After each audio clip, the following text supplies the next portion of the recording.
Hello students, in the previous video I explained you about the modifying principles. Yes, modified principle is nothing but what? So changes. So existing principles ಏನು basic principles ಅಂತ ಇದ್ವಲ್ಲ ಅದ್ರೊಳಗೆ ಒಂದು ಸ್ವಲ್ಪ changes ಮಾಡಿದ ಪ್ರಿನ್ಸಿಪಲ್ಗೆ modified principles ಅಂತ ಹೇಳೋದು.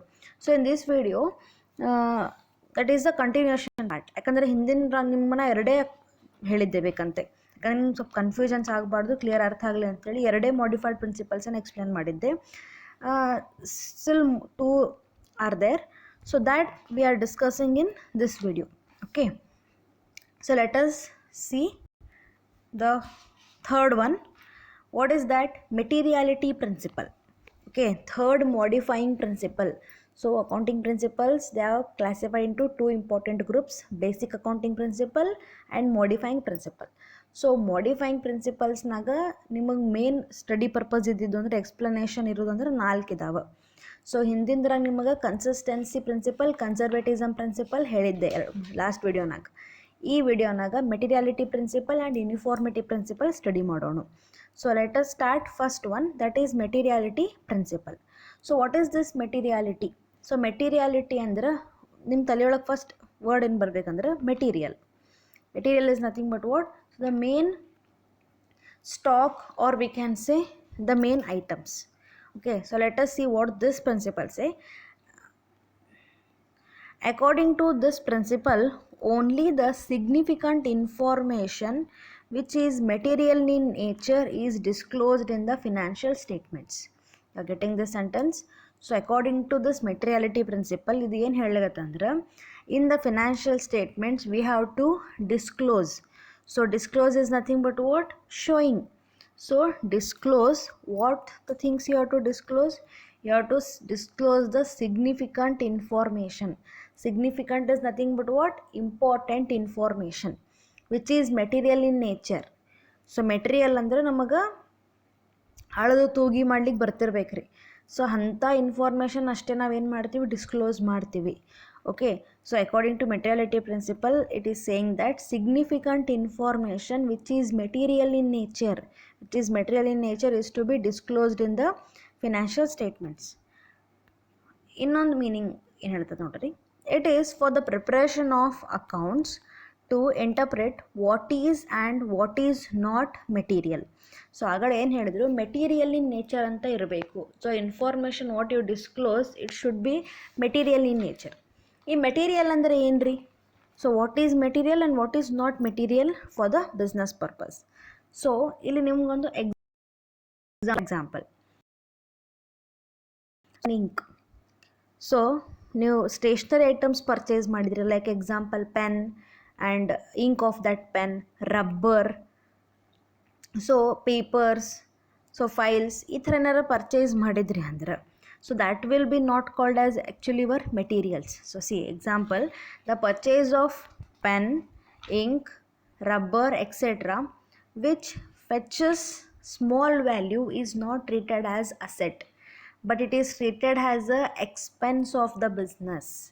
See, ನಿಮ್ಮ ಬಿಸ್ನೆಸ್ನಾಗ ಏನಾದ್ರು ಸ್ಟೇಷ್ನರಿ ಐಟಮ್ಸ್ ನೀವು ಪರ್ಚೇಸ್ ಮಾಡಿದಿರಿ ಅಂದ್ರೆ ಅದನ್ನು ನೀವೇನು ಮಾಡಬೇಕು? ಮೆಟೀರಿಯಲ್ ಅಂತ ಕನ್ಸಿಡರ್ ಮಾಡಬಾರ್ದು. They are considered as what? The expenses, stationery expenses. In simple I want to tell you, materiality principle is nothing but what? So ನಿಮ್ಮ ಬಿಸ್ನೆಸ್ನಾಗ ನಿಮಗೇನು ಮೆಟೀರಿಯಲ್ಸ್ ಅಂತ ಅನ್ನಿಸ್ತಾವಲ್ಲ ಅಂದ್ರೆ ನಿಮ್ಮ ಬಿಸ್ನೆಸ್ ಎದ್ರ ಬಗ್ಗೆ ಅದ. ಸೊ ಒಂದು ಎಕ್ಸಾಂಪಲ್ ಕೊಡಬೇಕಂದ್ರೆ, if your business is about buying and selling of the furniture. So furniture raw materials purchase ಮಾಡೋದು, ಅವ್ನು ಫಿನಿಶ್ಡ್ ಗುಡ್ಸ್ ಕನ್ವರ್ಟ್ ಮಾಡಿ ಅದನ್ನು ಮಾರೋದು, ಇದು ನಿಮ್ಮ ಬಿಸ್ನೆಸ್ ಇತ್ತು, ಮೇನ್ ಇತ್ತು ಅಂದ್ರೆ ನೀವು ಏನು ವ್ಯಾಲ್ಯೂ ಮಾಡಬೇಕಿಲ್ಲಿ ಅಂತಂದ್ರೆ, what is material to your business here? The furniture item is the material to your business, not this pen, pencil, everything. So at the end of the year you left over in your business, that is not considered as a material. ಆ pen, pencil ಏನು ಉಳಿದಿರ್ತಾವಲ್ಲ ನಿಮ್ಮ ಬಿಸ್ನೆಸ್ನಾಗ ಅದನ್ನು ನೀವು material ಅಂತ ಹೇಳಿ consider ಮಾಡೋಂಗಿಲ್ಲ. But ಈಗ furniture ಒಂದು ಸ್ವಲ್ಪ ಮ್ಯಾನುಫ್ಯಾಕ್ಚರ್ ಮಾಡಿ ಇಟ್ಟಿರ್ತೀರಿ ಅಂದ್ರೆ ಕನ್ವರ್ಟ್ ರಾ ಮೆಟೀರಿಯಲ್ಸಿಂದ ಫಿನಿಶ್ಡ್ ಗುಡ್ಸಿಗೆ ಕನ್ವರ್ಟ್ ಮಾಡಿ ಇಟ್ಟಿರ್ತೀರಿ ಸೇಲ್ ಮಾಡ್ಬೇಕಂತ ಹೇಳಿ. ಸೊ ಈಗ ನಾ ಕ್ಲೋಸಿಂಗ್ ಸ್ಟಾಕ್ ಅಂತ ಏನಾದ್ರು ಉಳಿದಿರ್ತಾವಲ್ಲ ಅದು ನಿಮ್ಗೆ ಮೇನ್ ಮೆಟೀರಿಯಲ್ಸ್ ಆಗ್ತಾವೆ, because your business is indulged with that work only. ನಿಮ್ಮ ಬಿಸ್ನೆಸ್ದು ವರ್ಕ್ ಏನಿರ್ತದೆ ಅದರದ್ದೇ ಇರ್ತದೆ, buying and selling of furniture. But ಈಗ ನಿಮ್ಮ ಬಿಸ್ನೆಸ್ ಏನಾದರೂ buying and selling of pen pencil ಇತ್ತು ಅಂದರೆ ಸ್ಟೇಷ್ನರಿ ಬಿಸ್ನೆಸ್ ಇತ್ತು, ಬುಕ್ ಸ್ಟಾಲ್ ಇತ್ತು ನಿಮ್ಮದು ಅಂದ್ರೆ, what will be the material to your business? Those stationery items left out in the business at the end of the year, those will become the materials to you. ಅಂದ್ರೆ ನಿಮ್ಮ business ಎದ್ರ ಬಗ್ಗೆ ಅದ ರೀ ಇಲ್ಲಂದ್ರೆ ಸ್ಟೇಷ್ನರಿ ಅದ, ಅಂದ್ರೆ books ಇರ್ತಾವೆ ನಿಮ್ಮ ಹತ್ರ ಅಥವಾ ಪೆನ್ ಪೆನ್ಸಿಲ್ ಉಳಿದಿರ್ತಾವೆ ಅಂದ್ರೆ ಅವನ್ನ ನೀವೇನು ಮಾಡ್ತೀರಿ, ವ್ಯಾಲ್ಯೂ ಮಾಡ್ತೀರಿ. ಎಷ್ಟು ಪೆನ್ಸ್ ಉಳ್ದಾವ, ಎಷ್ಟು ಪೆನ್ಸಿಲ್ಸ್ ಉಳ್ದಾವ ಅಥವಾ ರಬ್ಬರ್ಸ್ ಉಳ್ದಾವ, ಎಷ್ಟು ಪೇಜಸ್ ಉಳ್ದಾವ, ಅದು ಬಂಡಲ್ಸ್ ಗಟ್ಟಲೆ ವ್ಯಾಲ್ಯೂ ಮಾಡ್ತೀರಿ. ಎಷ್ಟು ಬಂಡಲ್ಸ್ ಉಳ್ದಾವ, ಎಷ್ಟು ಬುಕ್ಸ್ ಉಳ್ದಾವ ಅಂಥೇಳಿ. So that will become the material to your business. Okay, I hope you are getting this. So that will become material. So here one definition is also there, let us see that. So American Accounting Association, so American Accounting Association AAA, what they are defining here as a material ಯಾವುದು ಅಂತ ಅವ್ರು ಹೇಳಿಕತ್ತಾರೆ ಇಲ್ಲಿ ನೋಡ್ರಿ, ಎಲ್ಲಿಂದ start ಆಗ್ತದೆ, an item should be regarded as material if there is reason to believe that knowledge of it would influence of the decision of informed investor. So what they are saying here, American accounting association ಏನು ಹೇಳಿಕತ್ತದ, ಯಾವುದು ಮೆಟೀರಿಯಲ್ ಅಂತ ಹೇಳಿಕತ್ತಂದ್ರೆ an item which should be regarded as, ಅಂದ್ರೆ ಆ item ನೀವು ಏನಂತ ಕನ್ಸಿಡರ್ ಮಾಡ್ತೀರಿ, so regarded as a material. So material ಆಗಬೇಕು ಅಂದ್ರೆ if there is a reason to believe that, so something exact reason should be there, ಒಂದು reason ಇರಬೇಕು, ಅದನ್ನು ನೀವು ಖಚಿತ ಮಾಡಬೇಕು. So the believe that knowledge of it would influence, ಅಂದ್ರೆ ಅದು ಮೆಟೀರಿಯಲ್ ಏನದಲ್ಲ ಅದರಿಂದ ನಿಮಗೆ ಡಿಸಿಷನ್ ತೊಗೊಳ್ಳಿಕ್ಕೆ ಹೆಲ್ಪ್ ಆಗಿರಬೇಕು. ಆ ಡಿಸಿಷನ್ ಏನು ತೊಗೊಂಡಿರ್ತಿರಲ್ಲ ಅದನ್ನು ಇನ್ವೆಸ್ಟರ್ಸಿಗೆ ನೀವು ಇನ್ಫಾರ್ಮ್ ಮಾಡ್ತೀರಿ. ಆ ಏನು ಮೆಟೀರಿಯಲ್ ಅಂತ ಉಳಿದಿರ್ತದಲ್ಲ ಅದನ್ನು ವ್ಯಾಲ್ಯೂ ಮಾಡಿದ್ರೆ ಅದರ ಇನ್ಫಾರ್ಮೇಷನ್ ನೀವು ಯಾರಿಗೆ ಕೊಡಬೇಕಂದ್ರೆ ನಿಮ್ಮಲ್ಲಿ ಇನ್ವೆಸ್ಟರ್ಸ್ ಅಂತ ಏನು ಇರ್ತಾರಲ್ಲ, ಫಂಡ್ಸ್ ನಿಮಗೆ ಕೊಟ್ಟಿರ್ತಾರಲ್ಲ ಅವ್ರಿಗೆ ನೀವು ಹೇಳಬೇಕು. ಸೊ ಅದನ್ನು ಮೆಟೀರಿಯಲ್ ಅಂತ ಕನ್ಸಿಡರ್ ಮಾಡ್ತೀವಿ. ಕ್ಲೋಸಿಂಗ್ ಸ್ಟಾಕ್ ಬಗ್ಗೆ ಯೂಶ್ವಲಿ ಇನ್ವೆಸ್ಟರ್ಸಿಗೆ ಇನ್ಫಾರ್ಮೇಷನ್ ಕೊಡಬೇಕು. ಅಂದ್ರೆ ಒಂದು ವರ್ಷದಾಗ ನೀವು ಏನು ಮ್ಯಾನುಫ್ಯಾಕ್ಚರ್ ಮಾಡಿರಿ ಅದರ ಎಷ್ಟು ಸೇಲ್ ಮಾಡಿರಿ ಅದರ ಇನ್ಫಾರ್ಮೇಷನ್ ಅವ್ರಿಗೆ ಕೊಡ್ಬೇಕು. ಯಾಕಂದ್ರೆ if sales is good then the profit is also good. ಒಂದು ಕಂಪ್ನಿ ಟರ್ನ್ ಓವರ್ ಚಲೋ ಇದ್ರೆ ಪ್ರಾಫಿಟ್ ಚಲೋ ಇರ್ತದೆ ರೀ.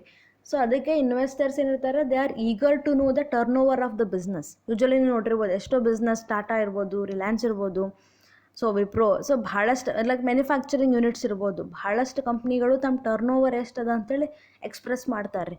Turn over is nothing but what the sales. So if sales is good the profit is also good.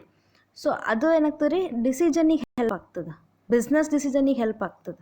ಅಂಥ ಐಟಮ್ಸಿಗೆ ಏನು ಹೇಳ್ತೀವಿ ನಾವು, ಮೆಟೀರಿಯಲ್ಸ್ ಅಂತ ಹೇಳಿ. So materials which are helpful for taking the decision and which is to be known by the outsiders. Outsiders ಅಂದ್ರೆ investors ಏನಿರ್ತಾರಲ್ಲ ಅವ್ರಿಗೆ ಅದು compulsory information ಗೊತ್ತಿರಬೇಕು. ಸೊ ಎಲ್ಲ ಹೇಳ್ತೀರಿ. ಅದೇ ನಿಮ್ಮ ಬಿಸ್ನೆಸ್ನಾಗ ಪೆನ್ಸಿಲ್ ಉಳಿದಿರೋದನ್ನ ಇನ್ಫಾರ್ಮೇಷನ್ ನೀವು ಇನ್ವೆಸ್ಟರ್ಸಿಗೆ ಹೇಳ್ತೀರಿ, ಅದು ಹೇಳಿದ್ರೆ ನಮಗೇನು ಡಿಸಿಷನ್ಸ್ ತೊಗೊಳ್ಳಿಕ್ಕೆ ಹೆಲ್ಪ್ ಆಗ್ತದೆ ರೀ? No. So that's why the material is considered as what, which is to be helpful for taking the decisions and it should be known by the investors. ಅಂತದಕ್ಕೆ ನಾವೇನು ಹೇಳ್ತೀವಿ, materials ಅಂತ ಹೇಳ್ತೀರಿ. ಅದಕ್ಕೆ ಒಂದು ವರ್ಡ್ ಏನು use ಮಾಡಿದ್ವಿ ನಾವು, significant information. Significant is nothing but what, important. Okay, so one more thing is this here. Accordingly the decision should be taken whether a particular point is to be disclosed or not in the financial statement. So at some point we'll think that whether a particular point of information is to be disclosed or not in the financial statements. The materiality principle is an modifying principle in that transactions having insignificant economic effect not to be disclosed. So ಮುಂಚೆ ಏನು ಮಾಡ್ತೀರಿ, ಎಲ್ಲನೂ disclose ಮಾಡೋದಿತ್ತು ರೀ, ಏನೇನು ಉಳಿದಿರ್ತಾವೆಲ್ಲ. But ಈಗೇನು ಮಾಡ್ಯಾರ, modify ಮಾಡಿ ಏನು ಇಂಪಾರ್ಟೆಂಟ್ ಎಲಿಮೆಂಟ್ಸ್ ಇರ್ತಾವೆ, ಐಟಮ್ ಇರ್ತಾವಲ್ಲ ಅಷ್ಟನ್ನೇ ತೋರಿಸ್ಬೇಕು, which is affecting upon taking the decision. But ಏನಾದರೂ ಇನ್ಸಿಗ್ನಿಫಿಕೆಂಟ್ ಇತ್ತು, ಇನ್ಸಿಗ್ನಿಫಿಕೆಂಟ್ ಅಂದ್ರೆ which is not so important, which is not at all affecting on the economic effect, it should not be disclosed. Disclosed ಅಂದ್ರೆ will not be disclosed. Only significant information should be disclosed. In simple ಆಗಿ ಹೇಳಬೇಕಂದ್ರೆ ನೀವು closing stock valuation ಮಾಡ್ತೀರಿ, ಅದೇ ನಿಮ್ಮ ಬಿಸ್ನೆಸ್ನಾಗ ಬೇರೆ ಏನಾರು items ಉಳಿದ್ರೆ valuation ಮಾಡ್ತೀರೇನು? ಮಾಡೋಂಗಿಲ್ಲ. ಸೊ ಅದೇ ನಿಮ್ಗೆ ಎಕ್ಸಾಂಪಲ್ ಕೊಟ್ಟೆ, ಪೆನ್, ಪೆನ್ಸಿಲ್, ಸ್ಟೇಷ್ನರಿ ಅವನ್ನ ಉಳಿದು ಅಂದ್ರೆ ವ್ಯಾಲ್ಯೂಯೇಷನ್ ಮಾಡೋಂಗಿಲ್ಲ, ಮಾಡಬಾರ್ದು. ಬಟ್ ನಿಮ್ಮ ಬಿಸ್ನೆಸ್ ಇದ್ರ ಬಗ್ಗೆ ಇರೋದಿಲ್ಲ, ಮೇನ್ ಟ್ರಾನ್ಸಾಕ್ಷನ್ ಅಂದ್ರೆ ಮೇನ್ ಬಿಸ್ನೆಸ್ ಆ್ಯಕ್ಟಿವಿಟಿ ಯಾವ್ದು ಇರ್ತದಲ್ಲ ಅದ್ರ ಬಗ್ಗೆ ಅಷ್ಟೇ ನೀವೇನು ಮಾಡ್ತೀರಿ, ವ್ಯಾಲ್ಯೂಯೇಷನ್ ಮಾಡಬೇಕು. That is about materiality principle. Next important principle is what? The uniformity principle. Uniformity is nothing but what? Same. So ನೀವು ಕಾಲೇಜ್ನಾಗ ಇದ್ದೀರಿ, ಈಗ ನಿಮ್ಗೆ ಯೂನಿಫಾರ್ಮ್ ಅದ ಇಲ್ಲರಿ ಕಾಲೇಜಿದ್ದು. Why we had made that uniform? To show that all are equal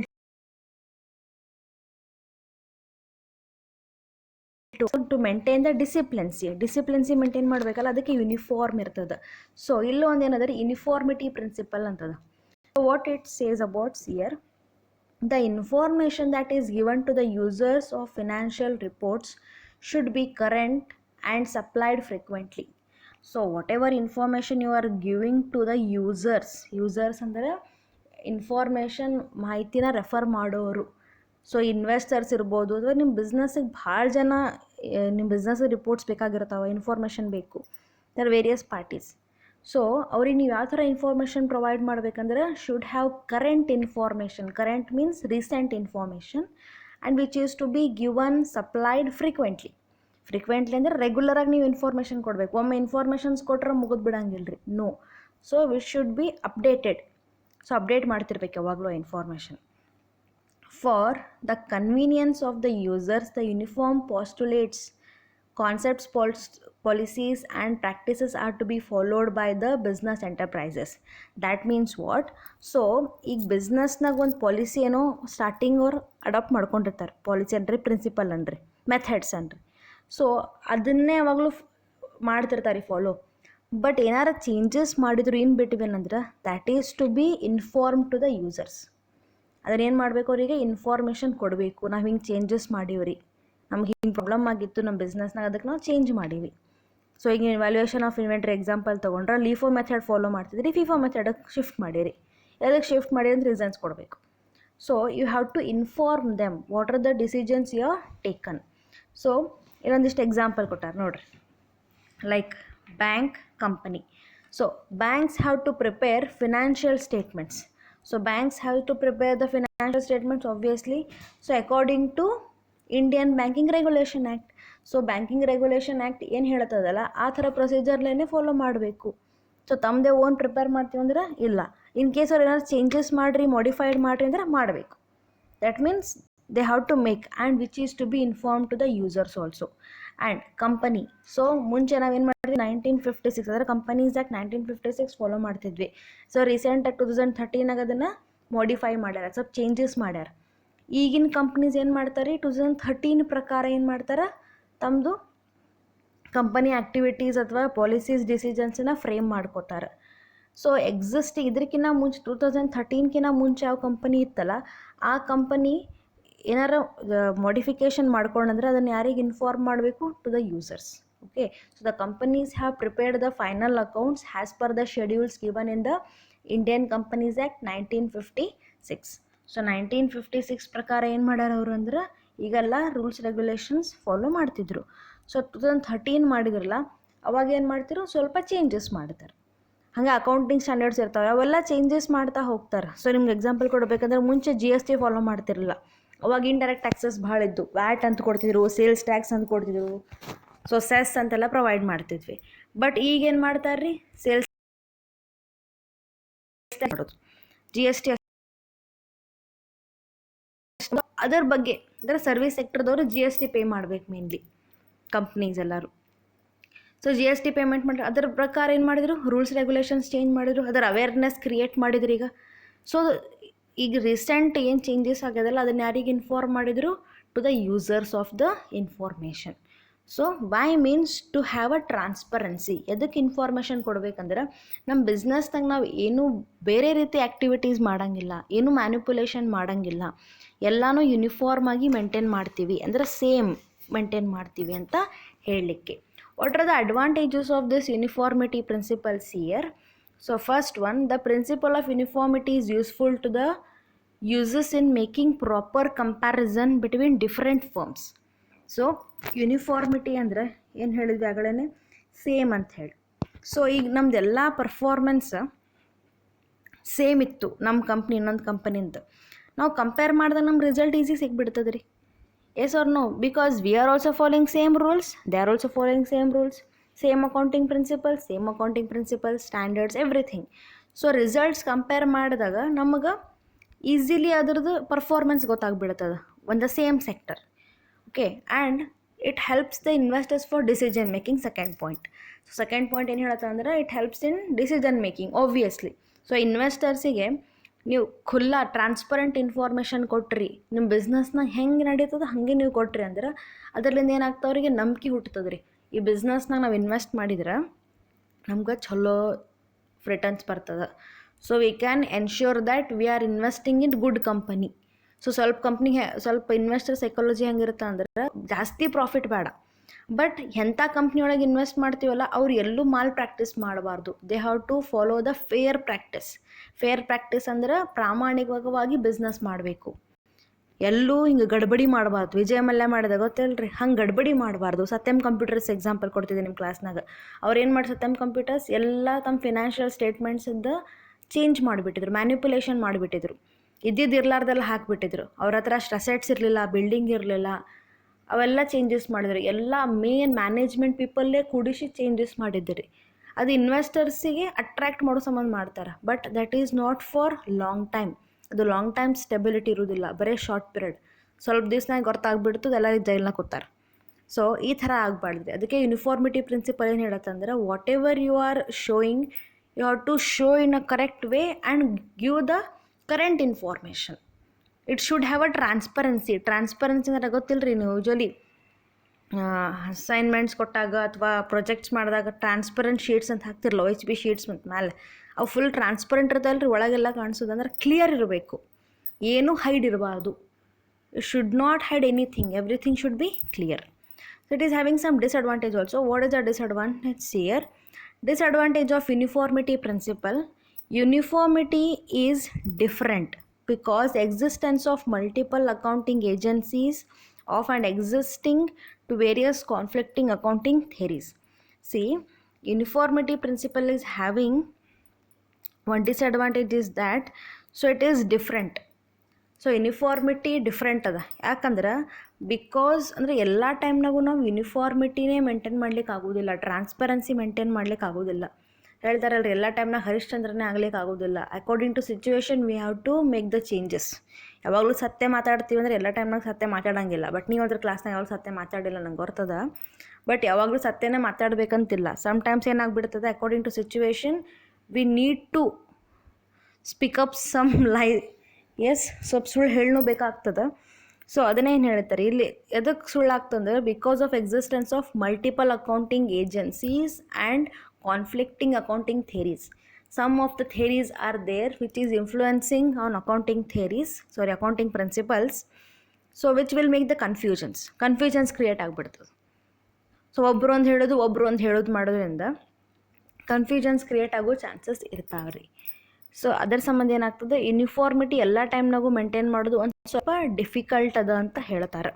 it is totally different. So we can't able to maintain uniformity in all the times, but ಆದಷ್ಟು maintain ಮಾಡಬೇಕು ಅಂತ ಹೇಳಿಕತ್ತಾರೆ. ಮೇಂಟೈನ್ ಎದಕ್ಕಾಗೋದಿಲ್ಲ ಅಂತ ನಿಮ್ಗೆ ರೀಸನ್ ಕೊಟ್ಟೆ, because of as well as the accounting theories ಆಗೋದಿಲ್ಲ. So ಎಲ್ಲನೂ ಅಪ್ಲಿಕೇಬಲ್ ಅಂದ್ರೆ ಆಗೋದಿಲ್ಲ ರೀ. So that's why we have to see. So this completes the modified accounting principles part. Okay, ಇವು ನಿಮ್ಗೆ ಮೇನ್ 4 ಇದಾವೆ. 4ನೇ ಚೆಂದಾಗಿ ನೋಡ್ಕೋರಿ ಸಾಕು. ನೀವು ಇದನ್ನು ನೋಟ್ಸ್ ರೆಫರ್ ಮಾಡಿರಿ. ನಾನು ನಿಮ್ಗೇನು ಪ್ರೆಸೆಂಟೇಷನ್ನಾಗ ಕೊಟ್ಟಿನ ಅದನ್ನು ಟೆಕ್ಸ್ಟ್ ಬುಕ್ನಾಗಿಂದು ರೆಫರ್ ಮಾಡಿರಿ. ಏನು ಎಕ್ಸ್ಟ್ರಾ ಬೇಕಂದ್ರೆ ರೆಫರ್ ಮಾಡಿರಿ. ಓಕೆ, ಆ್ಯಂಡ್ ನೆಕ್ಸ್ಟ್ ಲಾಸ್ಟ್ ಒಂದು ಕಾನ್ಸೆಪ್ಟ್ ಅದ accounting policies, that I will explain in the next video.